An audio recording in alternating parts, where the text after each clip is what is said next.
This podcast is intended for mature audiences and contains adult language and subject matter. Listeners, please be advised.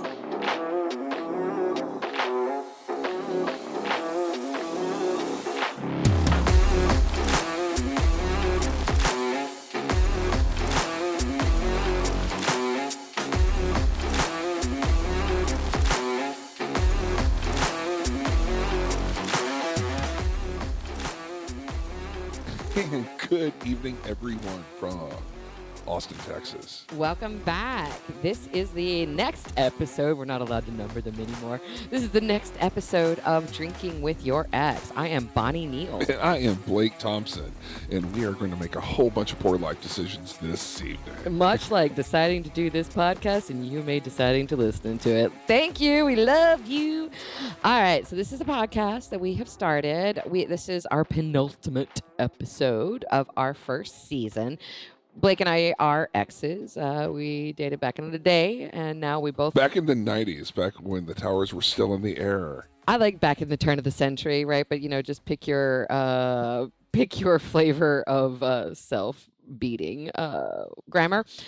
And we decided to do this podcast because we both find ourselves over 40 and single with very strong opinions why we're over 40 and still single. And if you've been listening through all of the episodes thus far, I have a feeling it's not a mystery to you either. While both of us are still single. I am over sure 40. all our listeners out there have solved the mystery. God, we really understand why the fuck Bonnie and Blake are still single. You're like, totally get it. Not a mystery. Keep talking.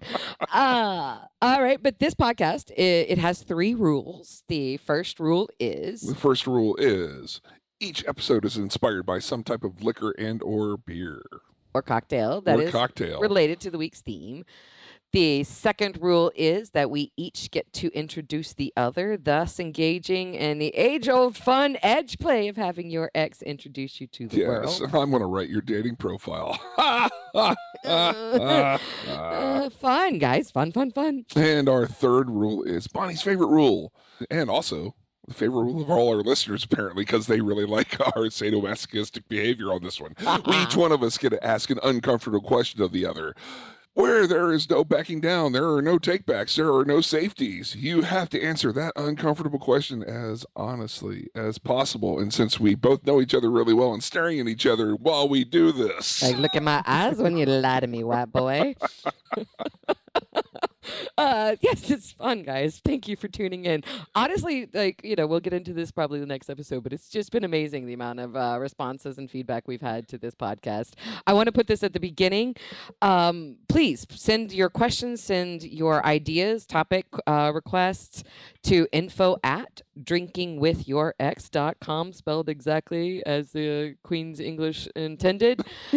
We do check it at least once a month, and we will get back to you. Yes, and also what's really cool is we've gotten a lot of great suggestions. That's why we went on we took a short break so we could listen to some of these suggestions, read some of the suggestions, and just come up with some great ideas for you. Sure, that sounds great. Otherwise, we were just living through the hell that is Austin August summer, and we hated everybody. I like that we were doing this all for you. You're welcome. All right, guys. This week's Bitter party of one, Bonnie. That was last week. I've changed. I've grown. It has rained. This week's episode is Giving up. or dying alone. These are questions and you run into when you are dating over 40. And full honesty, this topic idea was given to me by the last woman who went on a date with Blake. Oh Bonnie, by the way, Bonnie is enjoying every minute of this. and also, so for everyone out there, yes, is my self-esteem soaring? It is in the stratosphere right now. And why? Because it's like, I knocked somebody out of the dating pool with my good looks. You totally knocked her out. She went on the last date she may have ever gone on was with you, Blake. And she's like, and I'm done. I think I'm out of this for good. So Bonnie, if you want you should talk about your podcast about people who give up. And I'm like, Fuck yes, I will. Thank you for giving me permission. Yeah, and it's okay. And also with this topic, it's probably hitting really close to home with Bonnie because she's on the verge of giving up anyway. Oh man, fuck you. The fight is on. But I actually have heard that weird feedback from friends too. We'll get to that later. And so let's get to your favorite part where we get to introduce each other. Yes, we each get to introduce each other to the world. Second rule, go ahead. You go first. Okay, let me introduce Bonnie Neal, who is currently in the wonderful North Austin area living like a 19-year-old bachelor on meth. Oh my God, I have better style choices than that. So guys, she's an absolute catch. So if you come over and you're trying to find an uncomfortable couch, Bonnie, this is the living room to be in. It's true. I am like the foster home for uncomfortable couches. That's true. Called out. Called out. Respect. I don't know. I have slightly better color coordination than an 18-year-old on meth. I mean, whatever. It's fine. Thank you for totally negging my inspiration. I'm looking around this room, so it's easy. It's gorgeous. Don't you? Oh, never mind. It's fine. Or you're colorblind. Or color fashion forward. Shut up. Anyway, ladies and gentlemen, this is my ex, Blake Thompson, who I don't know. I was actually thinking about this. I'm not quite sure if this is a real memory or this is an apocryphal story, but this is a man who I have seen several times at bars, basically walk over to a short man getting into a fight, and Blake will reach down and put his entire hand on this man's face and say, "I think it's time for you to go home." And this man who sees this paw from heaven come down upon his face, much like, thinking he's the guy from Aliens, right? Like, oh my God, it's coming for me. Just sits there and nods with a paw on his face and meekly walks out the bar. It's pretty magical. I remember that. I don't know if that's the actual thing you said. I don't think I was ever there to hear your tagline when the paw on the face happened. Normally I'm whispering, "It's time to go home now." Okay, because I watched it happen. I watched you do the paw face and then just magically they left. But I didn't know if that was, I don't know what the words of wisdom you were saying with that. Usually, I think it's time to go home now. It's time to go home now. And I said it quiet with a light tone of voice while I was staring at them, letting them know. And with your paw on their face. Yeah, it's a persuasive argument. Yeah, it's a very persuasive argument. One of my favorite stories on this one, I broke up a nerd fight one night. Nerd fight? What is a nerd fight? When you have two young business majors from NYU that between the both of them might have weighed 220 pounds soaking wet. Oh, right on. I mean, the shit's going to get real with knives. One of my friends was there watching this, sitting beside it while it occurred. They got in a fight. It was obviously it was over a girl, and that bitch. I walked over, grabbed them both by the scruff of the neck, and screamed, "Stop it!" The cats. There were two cats. You just separated them. Just separated them, pulled them out, arms like, and said, "Stop it!" And they both just hung there and started staring at the floor. Aww. You ruined their moment of nerd honor. Way to step on nerd honor, Blake. I see why they don't let you into the Sith conventions anymore. Just saying. It's what happens. All right, so now we've gotten all that funness past. Let's get to this week's topic. So, giving up or dying alone? Which one is for you? I can't believe we're doing this one. I'm sorry, it's just so funny. Okay, yes. So, also, truly, the last woman who went on a date with Blake did suggest this topic to me. But once we were talking about this topic, which we sometimes do, I mean, I know you're surprised about that because it does seem like we make this up on the spot, but sometimes we do have the conversation beforehand. We actually discussed this one in depth because we were rolling before. Oh, yeah. And I have been accused by some of my friends of giving up.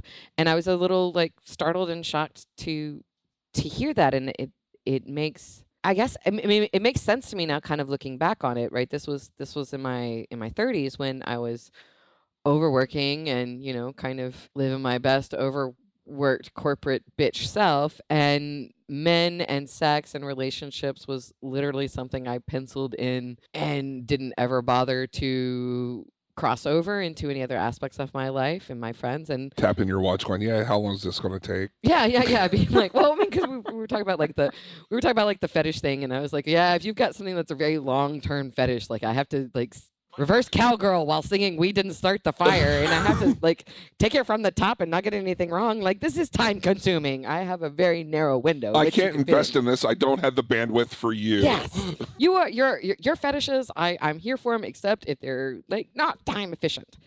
And that was just kind of basically how I lived my life. And I do remember when I was, getting into the good parts of therapy and coming out and asking some friends if they knew anybody that they wanted to hook me up with. I do remember a good friend of mine, and Blake knows her, and she looked at me and she's like, "Really? I didn't think you were, into that." And I'm like, "Into what? Did you think I was gay?" She's like, "No. Well, I mean, no, I just didn't think you were like into that." And I'm like, Did she look at you like you had cancer when she was saying this? no, she looked at me like I was startled. Like I just asked her, asked her for like illicit drugs or something. She was like, "I didn't think you were into that." And I'm like, "What?" She's like, "Oh, like men dating, that whole thing." I was like, "Well, what did you think I was into?" She's like, I was like, "Did you think I was gay?" She's like, "No." And I was like, "Well, did you think I was asexual?" She's like, I don't know. Don't ask me." And I was like, "Okay, fair." But I've apparently been communicating mixed messages to my friends. I can see why it could gotten mixed messages. Yeah, well, I'm sorry. It doesn't sound like that big of a mixed message, actually. Well, I mean, I thought I was totally like, Look at me. I'm available. I'm shaking my head no, ladies and gentlemen. right. I mean, it's an interesting thing to have friends who believe that you've basically just given up on dating at the age of 31. I'm like, wow, okay. I hadn't given up on dating at the age of 31. It's just dating, honestly, was not making the top 25 of priorities in my life. And that is, I can see why someone could get confused and maybe miss that. Like, oh, no, 26 is very important. Item 26, I care a lot about it. I care about 25 other things much more than that, but I really care about item 26. Sure, introduce me to item brother. 29 on that dating scale was just totally in the box in the corner, taking up dryer lint. So yes, cleaning out my closet might have been item 29. Blake, I don't know if we need to get so personal on it, but okay, yes. But being accused of giving up and having to kind of look at that rationally and see, oh, I could see how somebody could have gotten that. And then now being 43 and actually having friends of mine who, Right. one of them being, the last person to go on a date with Blake. She's going to keep bringing this up, ladies and gentlemen. She's going to beat this dead horse. Well, okay, so in compensation... And I'm just going to fall, yes, and I'm going to die on this hill, everyone. In compensation for your smashed ego, it's not about you, Blake. Stop making it about you. That, I actually think you were a threshold, and I did tell you this, is that I think you were a threshold for her realizing that she actually had given up on dating well before she met you.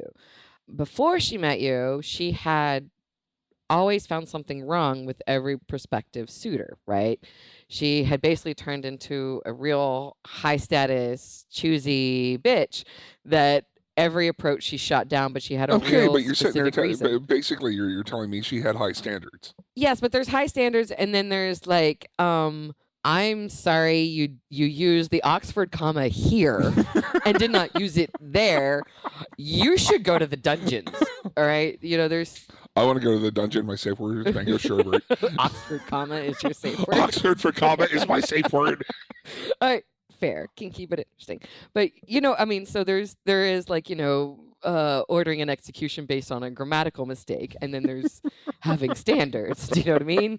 And I would put her more in the ordering an execution over a grammatical mistake. But then but they're all like perfectly, all right, fine, that's not your jam. And I think with you, she was aware that like, no, you guys got along. I mean, you're still friends, right? Like you connected and had a great time. We had a great date, shot some pool, and like hung out. And... Yeah. And I think she realized that it wasn't the men, it was her, right? That I think she was just done with this entire part of her life. And you know what? That's okay. Yeah, I it's something you hear more this time of our lives, right? 40s and 50s and 60s. And it's not something that I automatically argue with. It's not something that I automatically think is, no. I don't think I need to do a sort of like Ted Lasso, get back in there kind of speech. No, you don't have to. You don't have to do that. I mean, It seems a rational choice. it does, and it seems a logical choice for some people, where especially if they've had a ton of negative experiences. Yes. Like we were going over like the different like stages of dating that you might have had, where you have individuals that have been on the dating apps for so long or been on the scene for so long, they're just exhausted. Yeah, we kind of identified 4 different people that give up. They give up the dating world. And one of them is just exhausted, that they've just, I think of Charlotte from Sex and the City. She's like, I've been dating for 20 years. Where is he? And that, you just kind of been in this game long enough and you've kind of had your heart stomped on enough. I see that, that you're just fucking exhausted and don't want this anymore, right? You want to kind of choose self-esteem and the joys of singledom over whatever the fuck this fucking merry-go-round is. But I mean, you realize when you're jumping on that merry-go-round, you're on that horse and you're going, if I go at one more circle in this Central Park ride, I'm going to throw up. Yeah, or I already threw up. The next time somebody's going to notice it. Yes, it's like, no, I'm not stopping for brunch on this walk of shame of dating. I already threw up. Next time Central Park's going to throw me out. Yes. So there's the exhausted. There are the people that I don't think I don't think my friend in your last date, I don't think she falls into that category. I think she falls into a different category where I think she's just done. Yeah. And that, wanting this, needing this part of your life where opposite sex companionship relationship, sex, or even validation, right? That energy is something you don't want anymore. Like, you don't need it. Like, your life is fulfilling and sometimes better without that. The desire has left, right? The desire for that. And again, that's okay. It's like no one's saying that you have to partner up to be relevant. Well, I disagree. Absolutely everything in society says that. To pick a culture. Well, pick a culture, but I'm saying in the 21st century, in 2022, no, you don't need to partner up to be relevant. That is, yes, and I think that's kind of the unique thing. I kind of think that, for this category this was a place I actually had to get to before I actually, frankly, could kind of be in it to win it in a romantic and sexual relationship, is I had to realize that if I did remain single and die alone, as some of my friends accused me of or threatened me with, I'm not quite sure what they were going for, that, yeah, I liked me. That's not a fate worse than death. That wasn't a tragedy. Like, I had become somebody that I liked and I don't mind spending the rest of my life with. Right. And that's not horrible. My life is actually pretty fucking good. You walk by the mirror and you look at yourself and go, hey, sexy. What's happening? You and me later, pint of Ben and Jerry's, Netflix and chill. All right. All right. Yeah. I mean, my most reliable date. Yeah. And there's nothing wrong with that. And there's something maybe kind of freeing about it. There are some friends of mine, both male and female, that I kind of want to tell them to kind of explore that, because I think they need to hop out of the dating world for a hot minute, or maybe like permanently, because they find the idea of dying alone. They find the idea of spending the next 40 years of their life with themselves as the sole company, as a punishment, as a fate worse than death. And I'm like, they're looking at it very negatively, and this is where you need to make a friend of yourself, man. Right. Be nice to you. Look in the mirror and go, I got your back on this. If this is how we wind up, hot damn, at least we had good taste. Yeah, we were around the best kind of people ourselves. Have a yeah. Look in the mirror and go, it's like, I got an engagement ring for you. Come on, we're going shopping. There's something to it, right? So that's the reason why, in this, giving up isn't always, I don't know, some sort of tragedy. Sometimes it is the embracing of a new phase in life. Right. It's not something that should be beaten up on. Not always, right? But so we have these first 2 categories of people who give up, right? Ones who are just exhausted. They just kind of have to tap out because can't keep putting energy into this. And then we have the ones that tap out because they're just not interested in this energy. And then there's those that I think are tapping out because they're taking themselves out of the equation, because I think maybe they're clinically depressed. Like I don't think it's as large of a community. I don't think it's as many women as you think, assholes out there.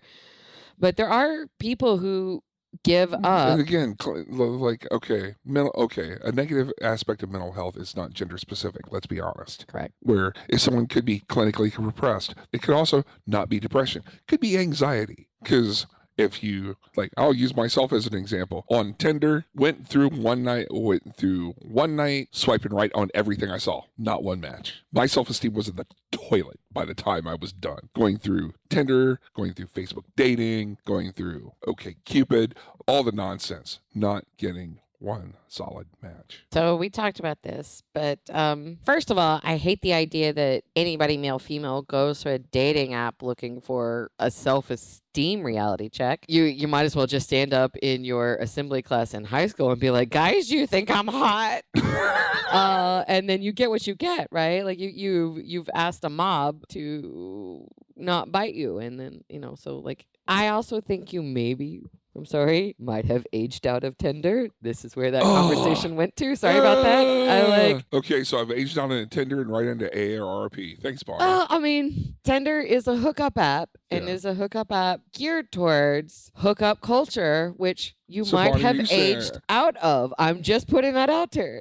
So Bonnie's sitting here saying that, it's like, oh my God, you're pushing 50. Yep, you can't hook up. You might have aged out of hookup culture. Yeah, I am going to die on that hill. Sorry about that. Well, I mean, I'm gonna die on that suggestion. That I would say that perhaps the age range. That's totally fair. Those looking for a hookup, or you're perhaps not marketing yourself correctly to that age range. It's I mean, you're like, hey, you got daddy issues or a Santa fetish? I'm your man. Have you seen me? Have you seen this hair? Well, but like, ho, ho, ho. Well, I mean, then I need to be allowed to write your Tinder headline. I'm just saying, but if you're gonna swim in that particular pool, know what you're actually fishing for. And I don't know if true love happens on Tinder, because that's not what people are looking for. No, it doesn't. True love doesn't happen on Tinder. If it does, it's a really bad rom-com that we don't want any part of. I had a couple of Tinder friends who met like on Tinder, and they had relationships that happened out of that, and they were all kind of like, oh my God, these are my Tinder friends, I'm so excited. And each one of them has sort of spectacularly blown up in the COVID years on Instagram and Facebook, and now I feel bad. I feel my faith in Tinder love affairs is over. I don't know. I didn't know I had that illusion to be broken until it just died. So please stop. Maybe stop trying to get your self-esteem from Tinder. I'm just saying, Blake. For your good. But it's funny. Like I actually get more interest on Instagram than anything. You do have a very active and vocal and admiring Insta following. I absolutely do. And it's funny, like out of nowhere, a couple months ago, all of a sudden I started getting members of the BDSM community started to follow me on Tinder. And then they started messaging me asking if I was looking for a dom or looking for a sub. And it was interesting. Incredible. It was actually incredibly interesting. I was surprised. I mean, that's kind of your bum chicka bow. Yeah. So like all my types, it's like, what? Hi. Oh, you're a bartender covered in tattoos. Hi. That's So, I mean, and you're a switch on the side. My name's Blake. I like puppies, long walks on the beach, and spanking. Let's walk. How do you know they're not bots? Because I feel like all the DMs I get on Insta are like, you don't look like a real person. Sorry. Actually, a few of them were bots, absolutely. But for some of them, I became friends with quite a few, like online. Okay. And no, they're not bots. I was surprised. Okay. All right, how do we get here again? Well, we're going for the. We're talking about those who give up. You're letting everybody know that Santa Claus across from you aged himself out of Tinder is what you were saying. I mean, that's how we got here. I'm just saying you did agree to do this. Joke's on you. I I don't know.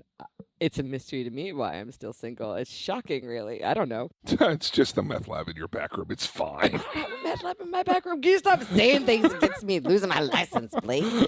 Stop it. Okay, so to go back to our third type of human, the Third ones type that of are. human. And also, I just want to preface everyone that no, Bonnie does not have a meth lab in her back room. Thank you. It just looks like it. What? What? I don't know what even that means. It's an exercise bike, Blake. It's not a That's meth what lab. she's calling it, quote unquote. Not a meth lab. It's an exercise bike from the 60s. It's mid-century. Retro. It's mid-century modern vintage, you animal. um, sorry. All right, back to our third type of people giving up. The ones that are doing it out of a perhaps not the healthiest of mental health spaces. You know, the ones that are giving it up because they don't think anyone will ever love them. They don't think they're lovable. They don't think like they think a lot of negative things about themselves. So they. But let's be honest. Going on dating apps and attempting to date, especially in 2022, is debilitating. I hate them. I hate the dating apps so much. And dating in general, I'm told, sucks. Right. Although it's supposed to be fun, I feel like the few weird narcissistic souls who enjoy the fuck out of it are my point in case. But I mean, it's a rough world out there. Yeah. And also, it's like, what was funny, Bonnie and I read an article in Psychology Today, which was hilarious. I love this thing. I posted it on our Facebook group, which you can join. You just have to answer all the questions. It is Drinking with Your Ex Facebook group. It is private, so go find it. You just have to ask to join. We have fun questions. Oh, yes. But this Psychology Today was awesome, talking about how men between 40 and 65. It's a Pew Study Institute, or Pew Institute study that came out that found that cis-het men are winding up lonely and alone. Lonely, alone, single, and sad. And sad because they are not having luck out in the dating world. And the best part about this was them talking about how women had higher standards. Well, the reason why they are remaining lonely and single much longer obvious. is because dating apps, women are being much more choosy and selective in that what they are choosing to go on dates with and to engage with are men who have, wait for it, emotional skills like communication and support and emotional intelligence. They have maturity. And these cis-het white men are remaining single because they just don't have it. And it's and it was real fun because there was a conversation and I saw some people be like, well, just go to fucking therapy, dude. Yeah. And I'm like, yeah. Yes. I mean, the comments were amazing. I found a picture from The Onion that summed it up perfectly for me. Was, yes, man that shit his pants and threw up on the first date was worried that he ruined it. Right. Yeah. Yeah. I mean, I feel like this is a sign of this is the true payoff of feminism, in that it men, these cishet men don't realize that they have been emotionally amputated their whole life, right? That they are existing in sort of an emotionally amputee existence. I wouldn't call it amputee, but I would call it stunted. Stunted, arrested development, whatever it is. But I think it's amputee, because I know what this society does to young boys.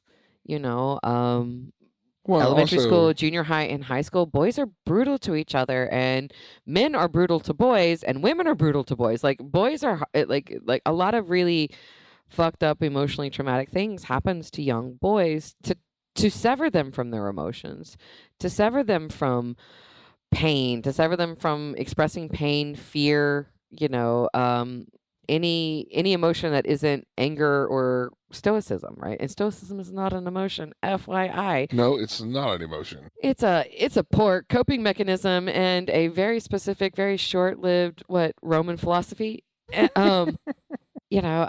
on one Greek emperor. If you're basing your life based on something some Greek emperor said, I think you need to make some better choices in your life. Absolutely.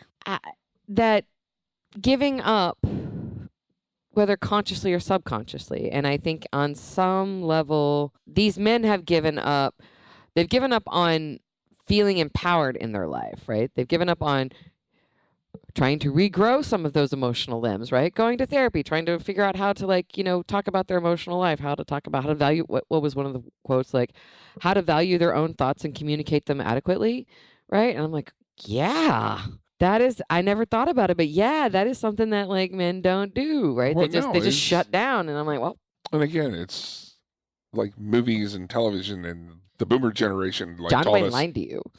John Wayne was a lie. John Wayne and was Clint too. Eastwood was an absolute lie. All right, so that was our notice to get to the uncomfortable question. We still haven't gotten to the fourth type But of people who give up.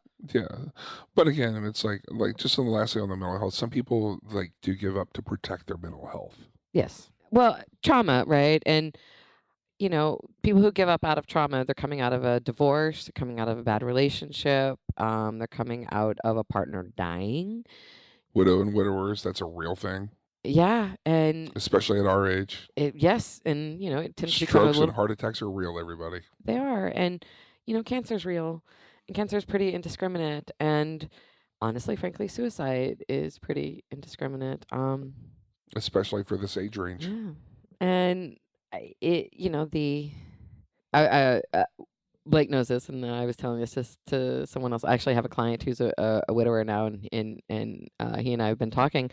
I have been somewhat in my life weirdly a widower, spirit support animal, right? In that various different friends and family members who have recently lost a partner, I kind of had the flexibility in my life to just sort of go and stay with them for the first 3 weeks, the first 6 weeks, the first 3 months, sometimes the first 6 months. My mother moved in with me 3 months after her husband died. I have a lot of soft spaces for those who are mourning that loss. And, that being around a widow and a widower makes you somewhat kind of fear love because you're seeing somebody pay the price for it. Grief is the price we pay for loving well, for loving at all. And what I've also seen, widows and widowers, although it's a bit more voracious with widowers, but it happens with widows too in a wildly sleazier manner. But people just come out of the woodwork and just throw themselves at them, and it's just so sleazy and it's just so aggressive. Women come out of the woodwork and go for a widower who has small children. I don't know, like their ovaries are speaking to them. And then I have seen men who were her husband's friends be like, hey, if you ever don't want to feel alone, call me, which baby. Is just 500 kinds of Oh, creepy. my God. There was a guy who came to my stepfather's funeral and hit on my mother, hit on me, and hit on my sister, like in sequence. Like each one of us, like I think he was like wedding crasher. I actually like funeral crasher. I think he was there to just get Will laid. Ferrell came to your Yeah, he was funeral. totally just there to get laid. And I watched him, like, he started with my mother as his primary target, and then moved to my older sister, and then moved to me. It was fun to be like the baby sloppy thirds of that particular emotional manipulation. But like he had been there throughout the entire week. We basically threw like a week-long wake for my stepfather that involved an awful lot of excessive drinking, as he would have wanted. As wakes sometimes do. As he would have wanted. It's exactly how David wanted to go out.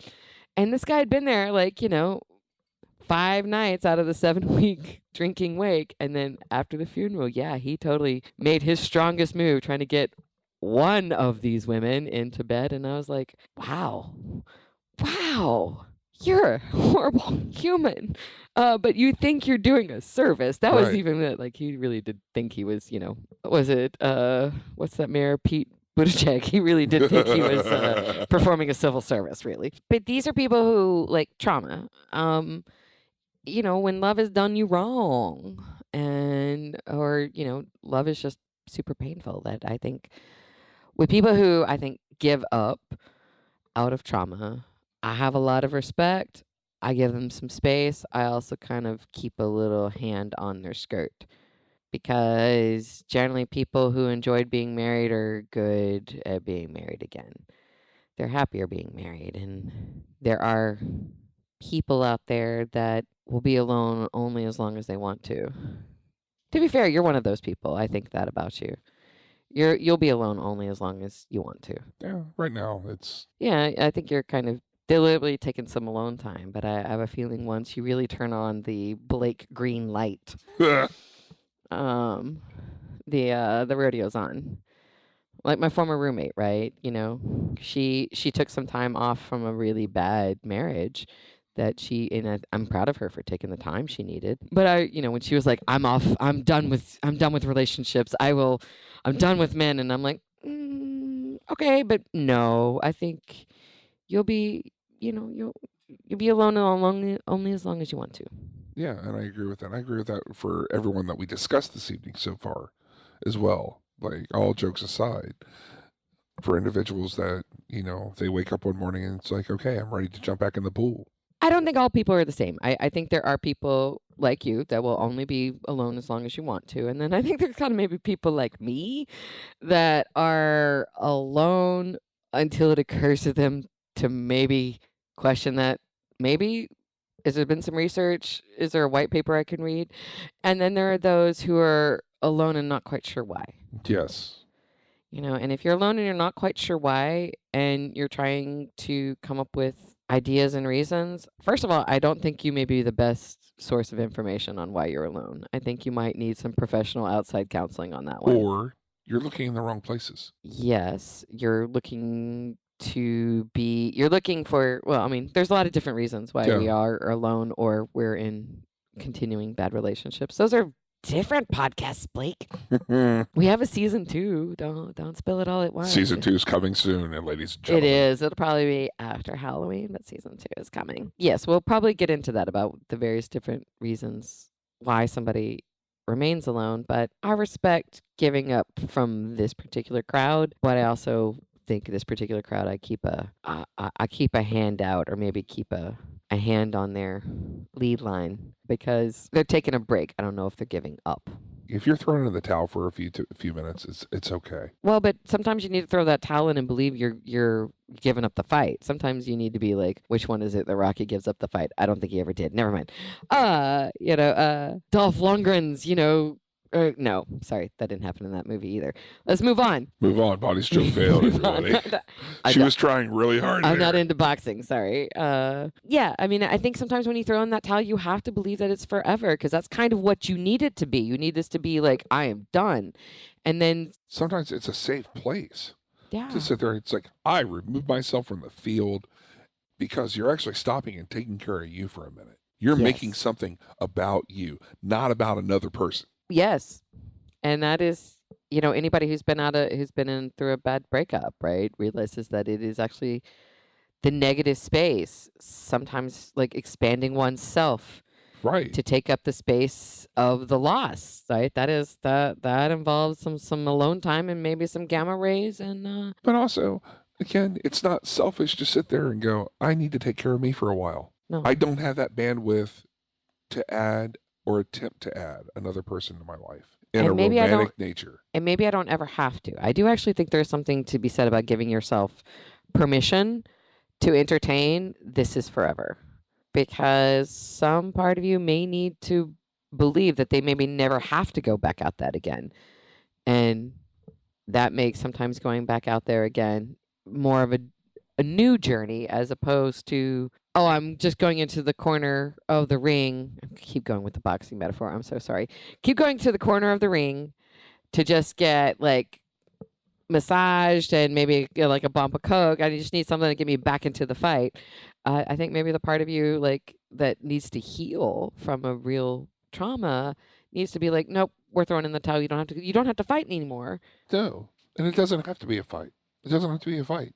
It's conceding in the dating world, because the dating world for cishet normatives is so unforgiving. Well, I've had a lot of friends, and you know this. I think you've had this as well. But I've had several, not a lot, but I've had several friends who are in the queer community and in the poly community who have listened to this podcast, and this podcast is addressing kind of dating in the cis het world, and they have just been appalled and frankly slightly judgy about some of the things that we've said as topics. The idea that you have to give good girlfriend to be able to hang out with your male friend if you're a girl, right? Like the idea that you have to kind of negotiate these jealousy boundaries, and they've been a little judgy about it, and I had to push back and being like, you know what, dating in the cishet world is so full of lying and deception and abuse and toxicity that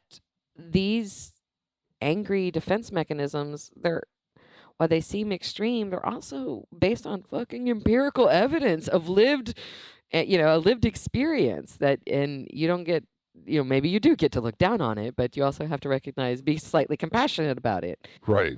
That, dating in the cishet world sucks. It does. And it absolutely does. That's why I keep saying it is a war, like the battle of the sexes, right? There are casualties. It's a fucking front line. Like people bleed. Right. This is a war. I don't know. Anyway, I feel like we've gotten well past the uncomfortable question part of the evening, or we're maybe slightly on time. Do you have an uncomfortable question for me? I don't have one for you. I need to sit and think about it. You don't have one for me? I don't. No. Wow. Give me time. So it's like I was thinking of an uncomfortable question for Bonnie, and what was funny, I was thinking, where would she fall under?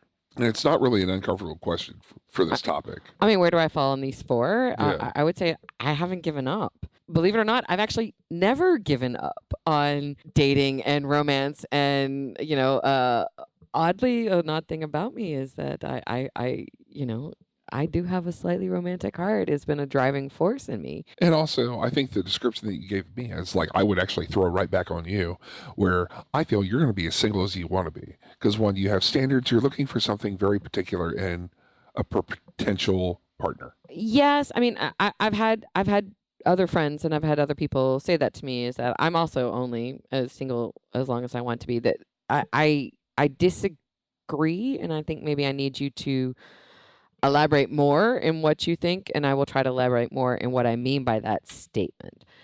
And what I mean by that statement is that a single only as long as you want to be is that you and my former roommate and I'm trying to think of other people. A friend of mine, his nickname's Puppy, right? These are people that just attract the opposite sex, right? You're a committed flirt, so is Puppy, but she's not, but she's also kind of a gifted nonverbal communicator.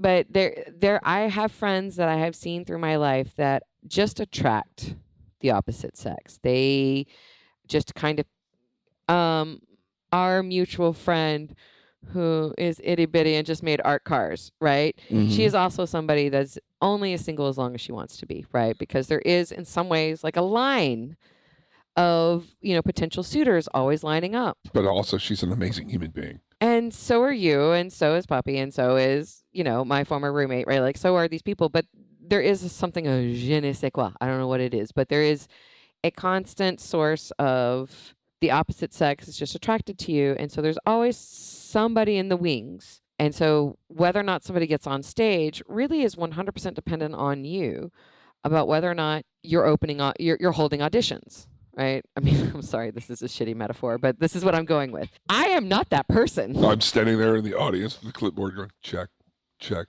check, next. Well, but you know what I mean, right? You know what I mean. And do you disagree that you are like that you are kind of in that sort of realm? And right now, our Colombian friend also maybe being someone like that as well. absolutely. Both of them, right? Kind of only as single as they want to be. It's whether or not they're holding auditions or not, right? Whether they're entertaining callbacks or not, right? But they're the casting director. Do you know what I mean? They're the ones. Absolutely. They're the ones with a job to give, right? They're the ones with the vacancy to fill. Like there is that, and so they do have a lot of choices. Would you agree that you are kind of someone like that? Yeah, I would absolutely agree, especially right now. Yes. Well, I mean, kind of most of your life. Like you Yeah. were like I know that wasn't always your lived experience of yourself, and I do respect that. But as somebody who's kind of been a sideline witness to your life, this is what it kind of seemed like. I do think that is a source of a lot of your friction of some with your male friends, right? Yeah. Because they're not that. They don't have a casting call, right? You can't just see that, like, but they just kind of like did a like fucking snap and shake of the head.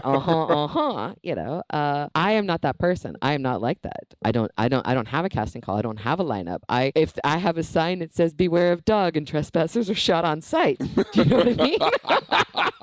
Yes, ladies and gentlemen, she is a catch, everyone. So if you're coming by, it's like, let's see. Why is she standing out in front of the house with a chainsaw? To dial that down from its sort of like bloodthirsty dramatics, what that means is that I put up a lot of stop signs. Right. You have a sign maybe like we're not casting today. Mine is fuck, we're closed for business, apparently. Right. Or, you know, biohazard, go away. You know, that my signs are more about permanent rebuffing, where yours are sort of like temporarily going through a makeover, you know? Yeah. And what was funny is I had the honor and opportunity to have cocktails with two of our listeners last week. Oh, yeah? Yeah. How'd that go? Both of them were sitting there as the drinks flowed, because we went during an amazing happy hour here in Round Rock, which was amazing. But I digress. You're talking about while drinking in Round Rock. Continue on. Bridge and tunnel night. Go ahead. Continue on. But they were asking for permission to help me out. To help you out? Yeah. Oh, how are they going to try to help you out? They have some people to like It's introduce like, you to? well, okay, so Blake, what are you looking for? Starting to ask all the questions. Oh, wow. whatnot. Yeah. Matchmaking, huh? Yeah. And also, these two individuals also want to take Bonnie out too. So if you're listening, hey, I'm up for matchmaking, but I also kind of matchmake you. Like I said, like once you're ready for a relationship, and I don't think you're maybe quite there yet, but once you're ready for a relationship, I think you'll find what you're looking for. You always kind of have. As somebody sort of like watched your life from the moment you stepped off a plane from Ohio, once you kind of once the cab light is on, you know, you get a writer.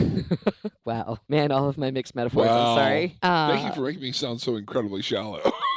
You're not. You're just different from me. That wasn't quite an uncomfortable question, though, because that was frankly more about you. Do you have one for me? Again, I asked you where you fell in this, which at this moment, I don't have an uncomfortable question for you. Interesting. Well, let me see. Well, like the only uncomfortable question would be, did you ever have a point where you felt like you gave up? Yes, but it wasn't just giving up on dating and romance. It was giving up on me as a viable human. I mean, suicidality is a thing, right? There were 2 times in my life where I, at least 2, maybe 4, where I gave up on myself as deserving to live, deserving anything. And that's not, that's a different, I don't know. I feel like that's a different thing, but that I do remember giving up, being like, using my inability to maintain a healthy romantic and sexual relationship as yet another piece of damning evidence against my right to continue living.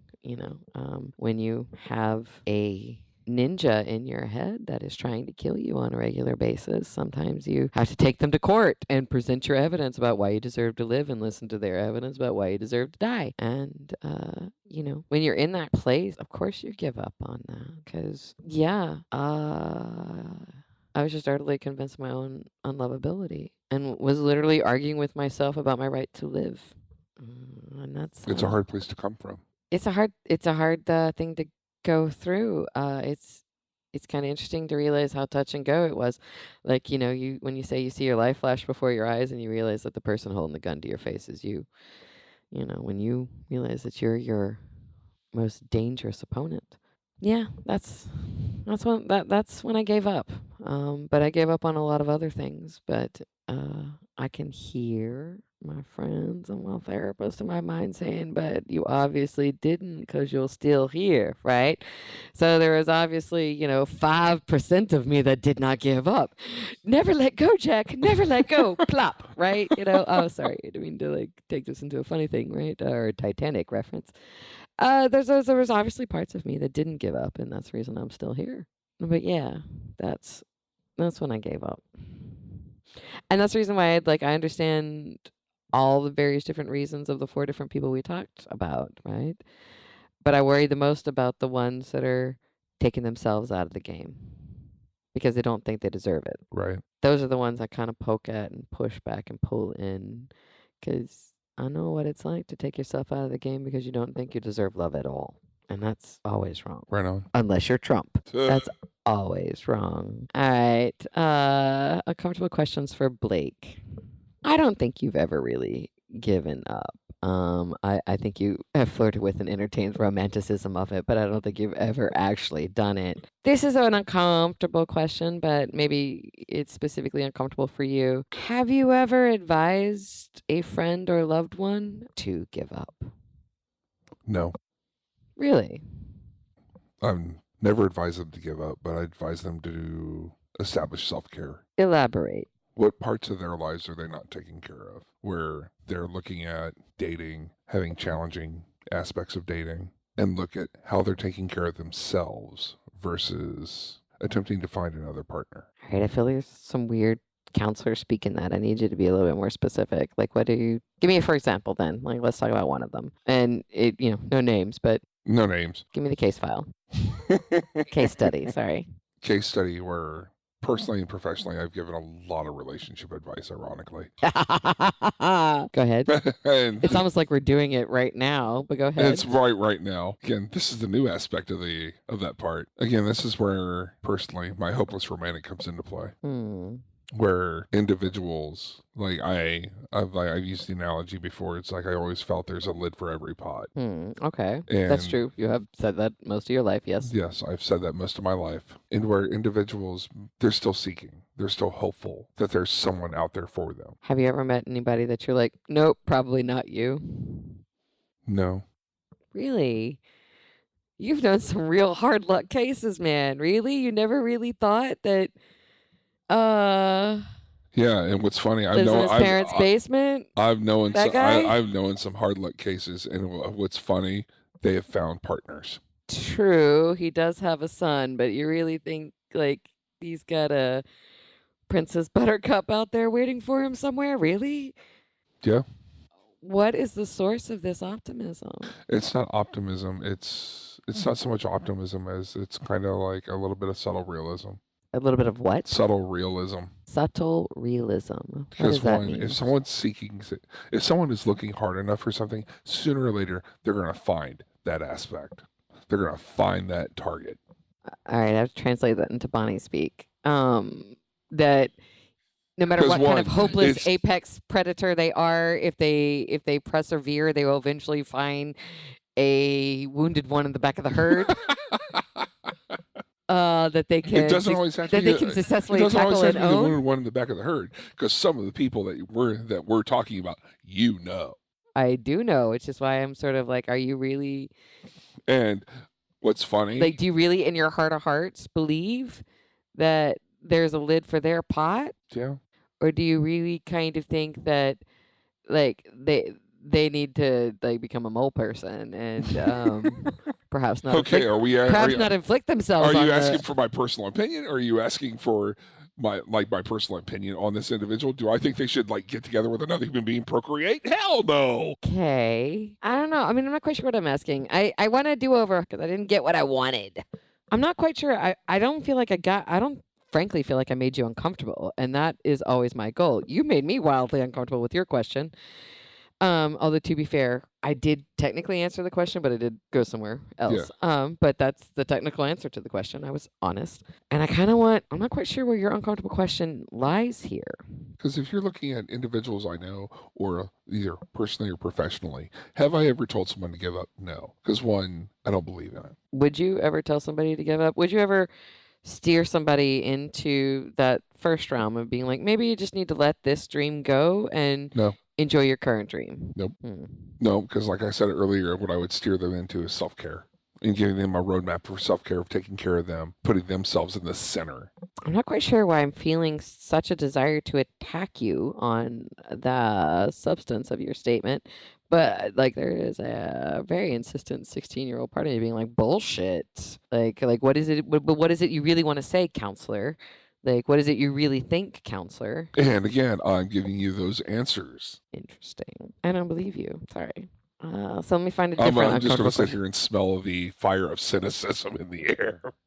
No, I'm not quite sure what is I think you actually do believe. It's weird that I just don't quite sure believe that. Or if you do, you maybe haven't been particularly living by that particular edict. If you do believe that edict, that there is a lid for every pot, well then you've been definitely not quite living by that for the most recent past. You've How so? somewhere along the lines of your last relationship, you decided that you didn't deserve a pot. You didn't deserve a lid. You've been maybe sort of a little wrapped up in penance and atonement and kind of frankly seen everybody else through that particular lens. The idea of love and success being something one earns or deserves, which is different than what you're currently saying now. But also this is after going through a little bit of therapy. I'm just saying. Yeah. I'm just saying. I'm a little shocked and frankly a little disbelieving. Because I'm again, like when we're talking about that phase, and I prefaced this earlier, where I was in a serious state of poor mental health at the time,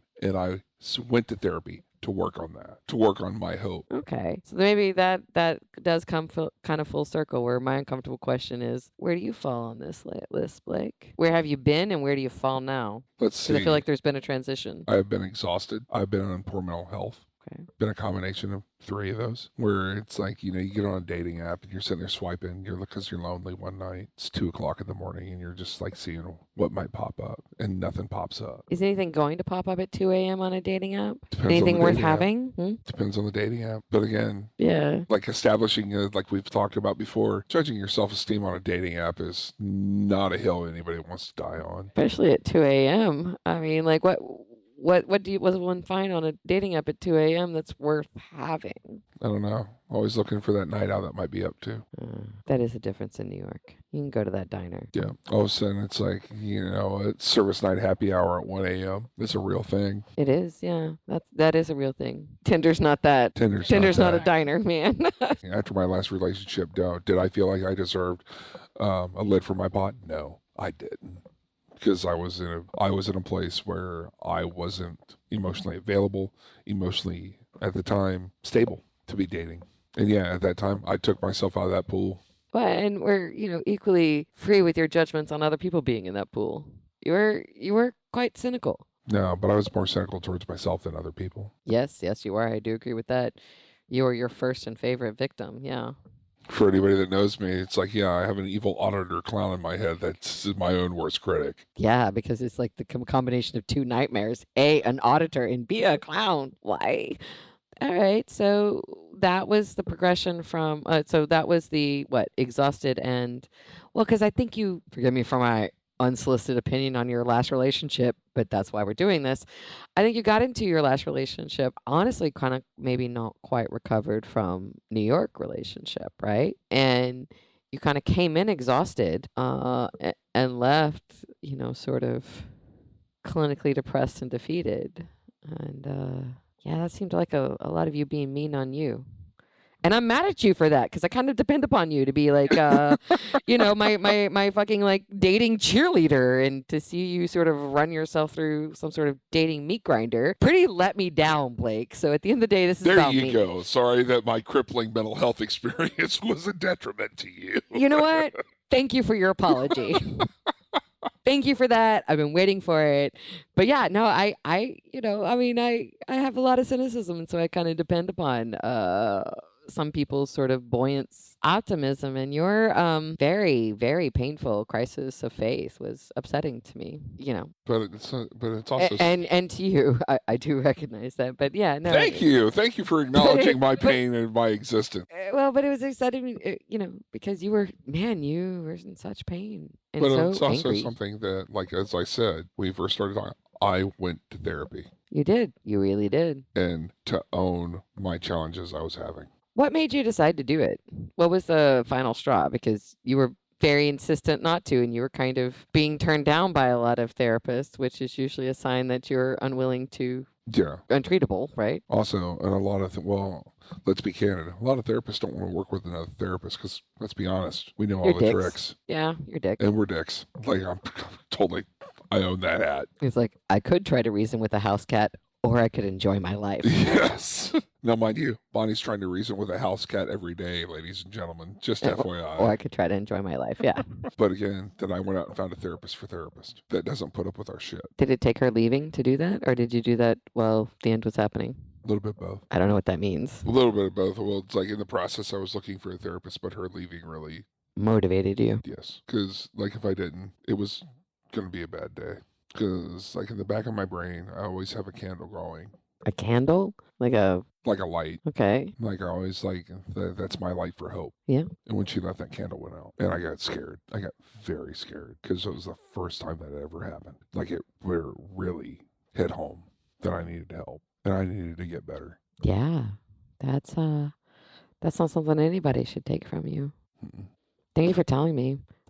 I don't know, guys. Thank you for tuning in on this. This is a real deal shit. Sometimes Blake and I talk about. Yes, I'm like, that was bullshit. Keep talking, because I don't believe you. You know. Okay. I think I kind of understand a little bit about what went down with you, because it seemed like you were peddling some shit you didn't always kind of particularly walk. And giving up is not exactly agreeing to die alone. No, it's not. I actually don't really like that term. It's not something I actually think I'm actually gonna happen to me. It's There's so many existential discussions about this. Yeah, I mean, agree. Everybody dies alone. Right? Yeah, but I don't believe. I believe it's like you can be surrounded by friends. It doesn't always have to be a romantic partner. If at the point of your death you are well loved by a lot of people, or well loved by just a few, you're not dying alone. You are dying well loved. Wow. So, ladies and gentlemen, that was a heavy topic tonight. We started out so well, and then we got into shit. You're welcome. I don't know, man. Guys, like, this has been a hell of a journey. This whole podcast. We are on episode 14, and we're going to have 15. We're going to conclude the season with 15, and then we're going to take a break and figure out some things, get some better topics, or, just take on this. But this has been a journey. This has been an adventure for both of us. Yeah. And a growth experience as well. Yes. Where Bonnie and I are sitting there sharing things that only our therapist knows. Or each other. And then we share that with the world. Yeah. Why do we think this is a good idea?